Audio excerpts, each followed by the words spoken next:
Hey everyone, it's Nate here with Element Van Life. I wanted to make a video about the process that I went through to build the actual camper conversion within the Element. I've had a lot of folks ask questions about, how things are set up and how much I spent to do the entire conversion, and a few different questions like that. So I want to try to get some of those answered and show you guys, what it looks like. I don't really have a whole lot of pictures from when I had originally built it, so I'm just going to have to try to, show you guys how it's built based on how it is now, as opposed to, the actual process of how I went about doing it. Alright guys, so overall it's a pretty straightforward setup. Basically what I have for the bed platform is just these 2 feet by 4 feet pieces of plywood. I've got, well, they were originally 2 feet by 4 feet pieces of plywood, and then I cut them on one side to, to fit the 34-inch width of the mattress pad, which is right there. So I've got 3 of those, and they lift up just like this, and they look just like this one does here. And I'm going to try to move the mattress pad in a second so you can see a little bit better.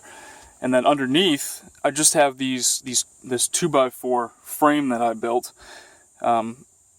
with obviously space for storage for all my stuff that goes underneath there. But here's the I made these, like, I used a lot of the steel brackets there, if you see the bracket right there, in order to kind of get it all to stay together, and that causes it to be very, very strong overall. I haven't had really any issues with it, with the support. It seems to hold my weight fine, and the weight of all the stuff that's in the cabinet as well. The cabinet is actually just built on top of this frame, so if you can picture it, when I was building this frame here that we're looking at was the only thing that existed, and then from there we built everything on top of it. So then you see here that we built this frame for the actual cabinet system, and that was built afterwards. So if that makes any sense, we added that frame on top of the base frame, which is really just the meat and potatoes of this entire setup here. It's the support for everything. You see over here I've got this other support which just pretty much stays here all the time until I'm ready to go to bed at night, and then I take it out and put it underneath. So you see under here now, this is the back part of the bed when it's in seat mode. And like I said, this folds out all the way, so you can see the hinges here. They're these accordion hinges, which I used on all three of the bed supports here, the 2 feet by 4 feet pieces of plywood. So here's another one, and you can see at the top that you have these little screws coming through, because on the other side there's also an accordion hinge which allows it to form into this this triangular type seat mode here, and then it also will allow it to fold out into the bed. I mean, really, that's pretty much it. I'll show you guys from the back what it looks like, so you get a better idea of how I attach it. I mean, I basically just attached these exact same accordion hinges here to the other side, so that it's able to fold up, and so it's secure and doesn't move around, and is able to kind of sit in the right position there. You can see here from the back how we've got it all set up, and underneath it's the same exact thing. So just that 2 feet by 4 feet piece of plywood, which is now 34 inches by 2 feet. You see here how I've got the hinge set up. It's an accordion hinge, so it folds flat and then allows it to bend into that 90-degree angle so that it can create the bed mode when it needs to go into bed mode. So regarding the sink setup, I think I mentioned this. I bought this faucet on Amazon for like 20 or 30 bucks, and really all that it does is it's just this pump. So it just pumps on out like that, and you get running water. The sink part, the actual metal part for the sink here, is just a mixing bowl that I bought from Walmart for 5 bucks. Stainless steel mixing bowl. It's a little dirty right now, so I apologize, but I just drilled a little hole in the bottom of it like that, and that allows it to drain pretty easily. Works pretty well. Sometimes I do need, to keep it clean, I'll use like a disinfecting wipe to wipe it out just to make sure it doesn't get too dirty, but it definitely does the job. It does what it needs to do.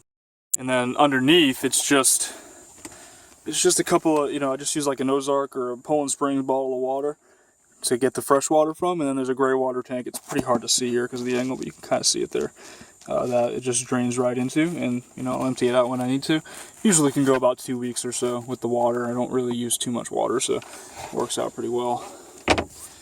And then obviously, like I said, we built this frame for the cabinet system itself, and you can kind of see it underneath if I open it up.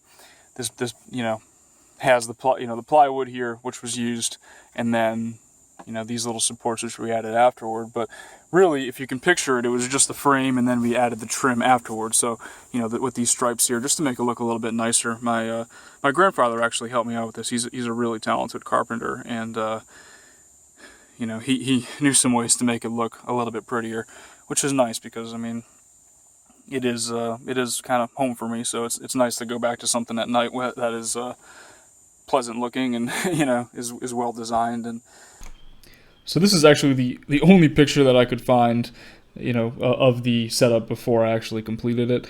And from here you can see the base of the cabinet, before we added the actual cabinet door and added the trim to it and added the sink. But overall, that's kind of what it looked like beforehand. That's built on top of the entire frame. So like I said, there's that base foundation, and then everything else is built on top of it. So that includes obviously the cabinet, which you can see there is just kind of mounted on top of the frame, and the rest of it is on there as well. One thing I wanted to mention is just when I was building this entire setup, the importance of just making sure that everything is level. I really wanted to make sure that the bed was not slanting in one direction or the other, and that's a little bit of a challenge just because the elements floor it's not perfectly level as is. So it's a little bit lower towards the front than it is in the back.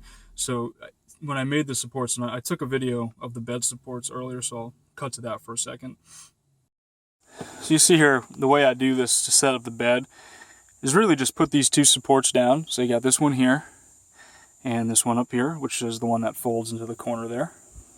And then I just fold the bed out, and these things just stay in place and act as the front supports.